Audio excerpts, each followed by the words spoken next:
I push the door to my small studio apartment in San Jose, California, too hard, and the frame shudders against the force. My hands are slick with sweat despite the cold, and the grocery bag slips from my grip before I can catch it. Apples roll across the worn linoleum. A glass bottle of sparkling water tumbles out and spins toward the baseboard, coming to rest against the wall with a hollow thud. The sound echoes in the empty space, louder than it should be. Cold air rushes in from the hallway behind me, pushing at my back like an impatient hand urging me inside, telling me to close the door, lock it, keep the world out. I stand there for a moment, frozen, one foot still on the threshold, the other inside. My chest is tight. My breath comes shallow and quick. I bend down to pick up the apple nearest my feet, and my hands are shaking. Not just from the cold. Not just from the weight of the bags or the climb up 2 flights of stairs. It's the adrenaline still coursing through my veins from what I left behind. From the life I walked away from the voices I can still hear, even though they're hundreds of miles away now, embedded in my nervous system like splinters I can't pull out. I close my eyes and press my palm flat against the floor to steady myself. The linoleum is gritty under my skin. When I open my eyes again, I notice something moving in the shadow near the doormat. My breath catches. I freeze. My gaze locks onto it, and I can't look away. There's someone there. Something small. Breathing. Watching me. If you've ever felt like the ground disappeared beneath you, like you were carrying more than your body could hold, please subscribe to this channel. I share these stories so none of us have to feel alone in the hardest moments. Leave a comment if you've ever had to walk away from something that was supposed to be home.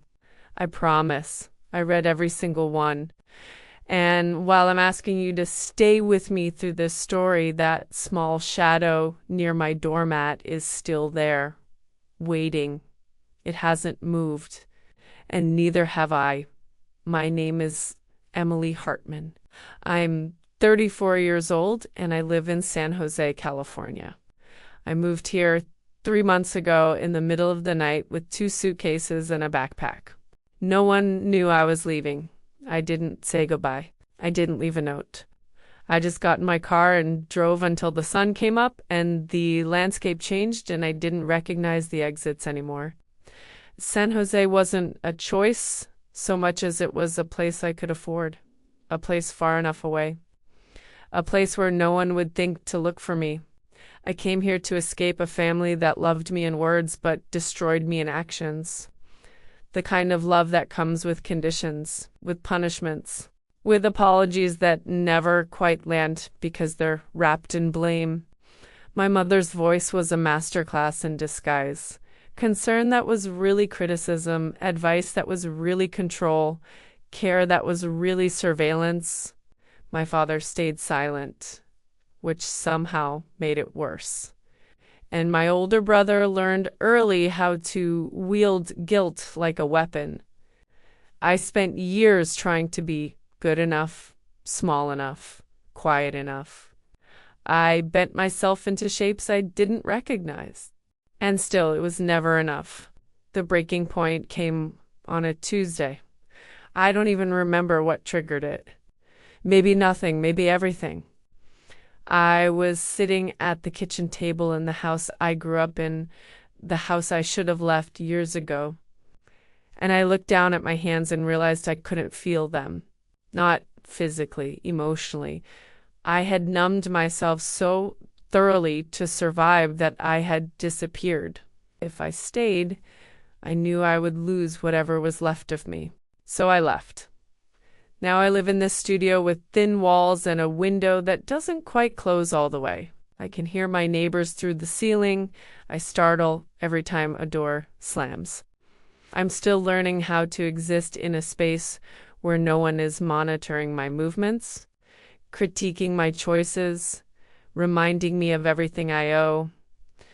The silence here is heavy. It should feel like freedom, but mostly it feels like absence. I have no roots here, no friends, no one to call when I get home to ask if I made it safely.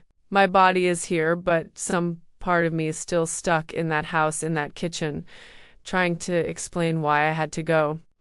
And it's in that absence, that raw and terrifying quiet, that this story really begins. Because on the day I pushed my door open too hard and dropped my groceries and saw that shadow move near my feet, I had no idea that everything was about to shift. I crouched down slowly, my knees cracking, and started gathering the apples that rolled across the floor. My hands move automatically, but my eyes stay fixed on the shadow. It shifts, not much, just a slight movement, a tremble. And then I see him. A dog, small, maybe 20 pounds, with white fur and uneven brown patches across his back and ears. He's pressed against the wall just inside the doorway, his body low to the ground, his tail tucked so tight it's almost invisible. His eyes are wide and dark, and when they meet mine, he flinches. He's shaken. I don't know if it's from cold or fear or hunger, probably all three. His ribs are visible beneath his matted fur. His breathing is shallow and quick, the way mine was just a moment ago. There's a tension in his body that I recognize immediately. It's the same tension I carry. The kind that comes from never knowing when the next blow will land. From learning that the world is not a safe place. From spending so long in survival mode that you forget what it feels like to relax. I stay very still. I don't reach for him. I don't speak. I just watch him, and he watches me, and the air between us is thick with something I can't name. Understanding, maybe. Recognition.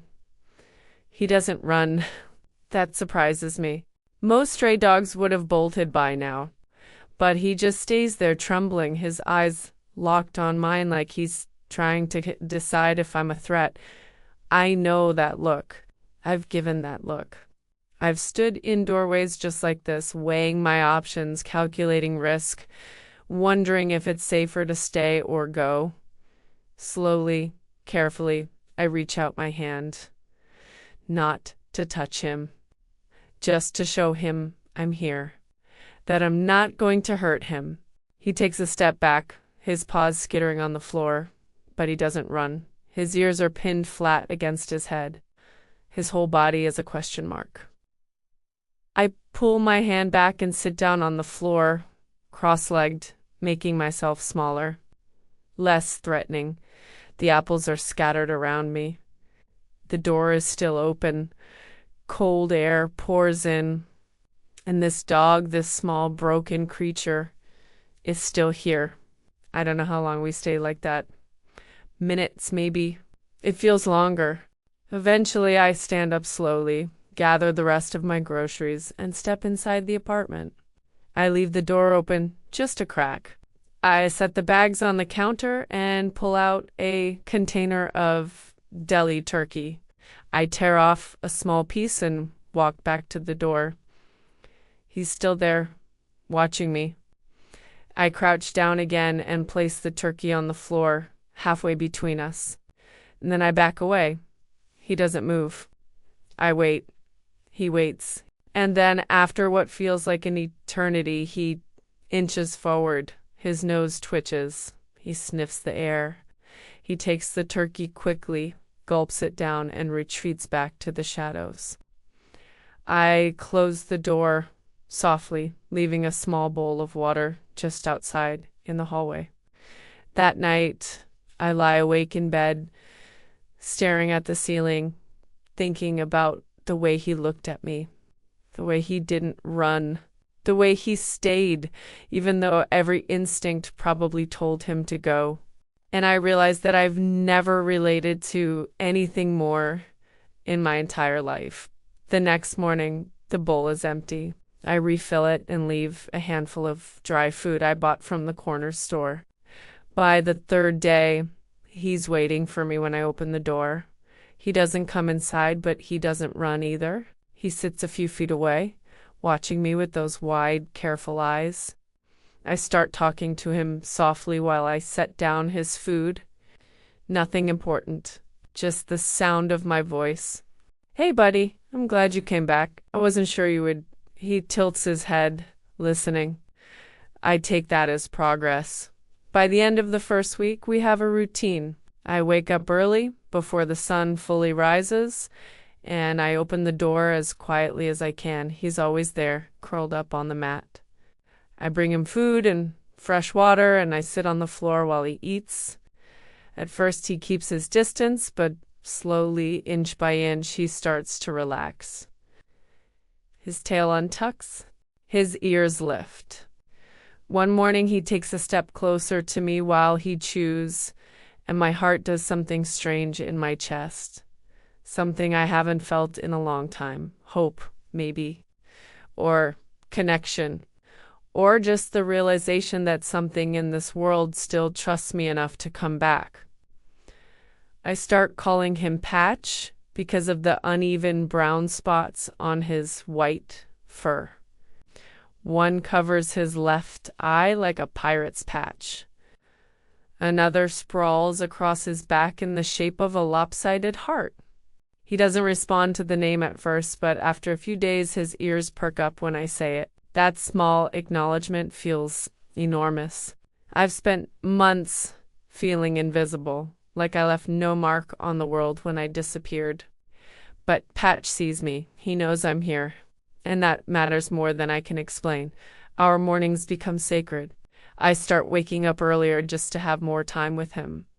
I bring my coffee to the doorstep and sit there in the early light, and he sits beside me, not touching, not yet, but close. Close enough that I can hear his breathing, steady and calm now. The trembling has stopped. His body is less tense.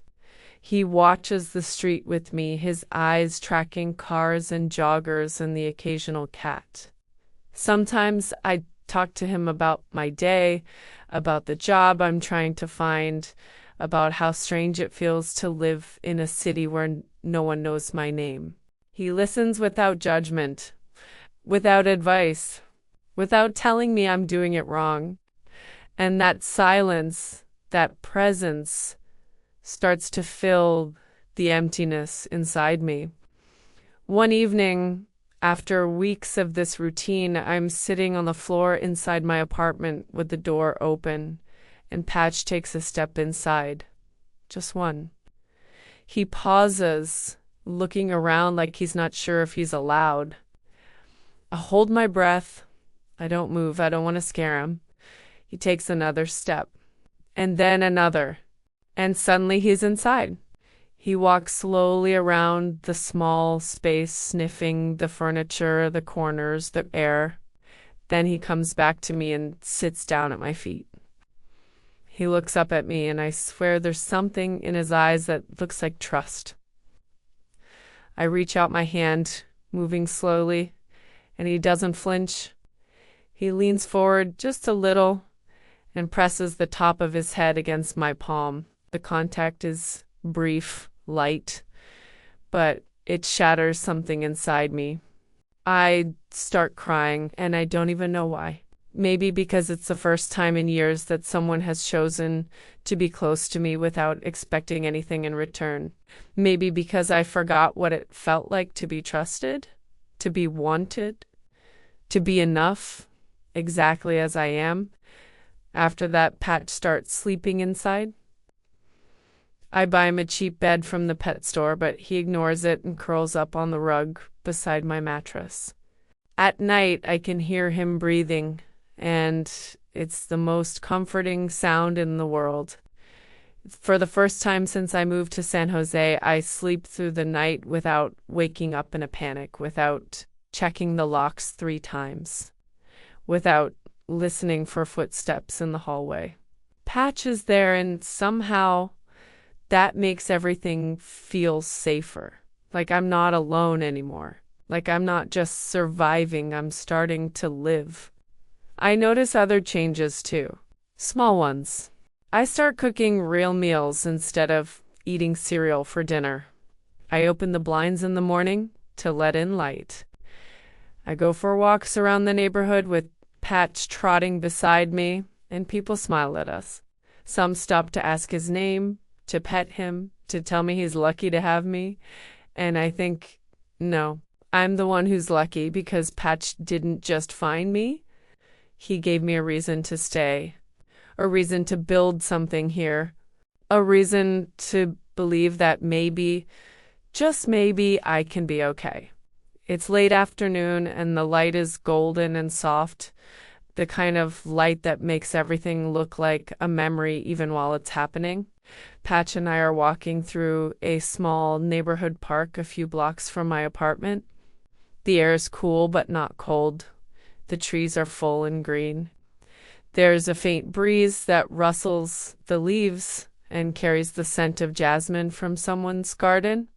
Patch walks beside me without a leash. I tried one once, but he hated it, and honestly, he doesn't need it.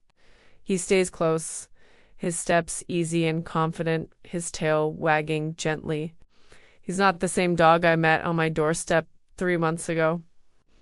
And I'm not the same woman who dropped her groceries and couldn't stop shaking. We find a bench near a small pond, and I sit down. Patch hops up beside me, something he never would have done before. He rests his head on my knee, and I run my hand over his fur, which is clean now and soft. I've been taking him to a free vet clinic downtown. He's healthy, gaining weight, thriving. And so am I. I started therapy 2 weeks ago. It's hard.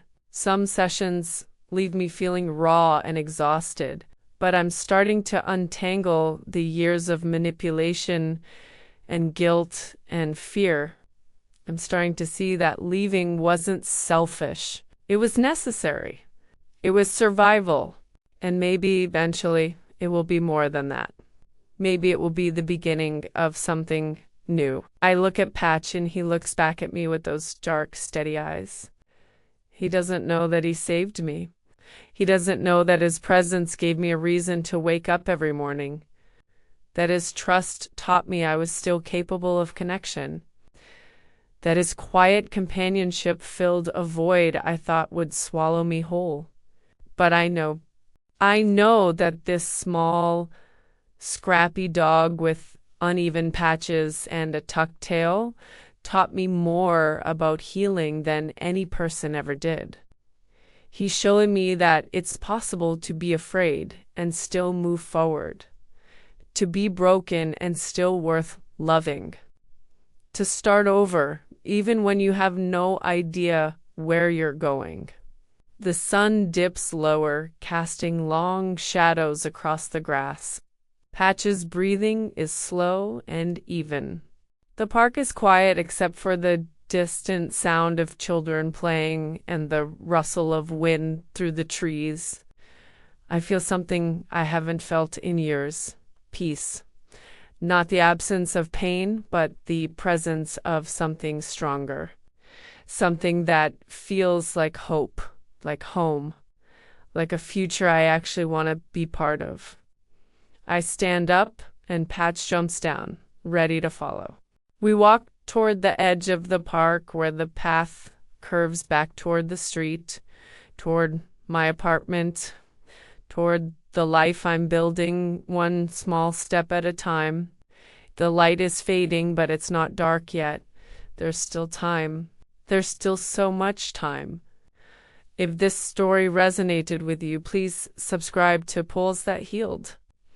I share these moments because I believe healing happens in the smallest, quietest ways, and sometimes we need to be reminded that we're not alone. Leave a comment if you've ever walked away from something toxic or if an unexpected connection changed your life. I'd love to hear your story. And if you're still trying to find your way, I hope, it's okay to take your time. It's okay to start small. It's okay to let someone or something help you rebuild. I thought I was saving him, but he saved me.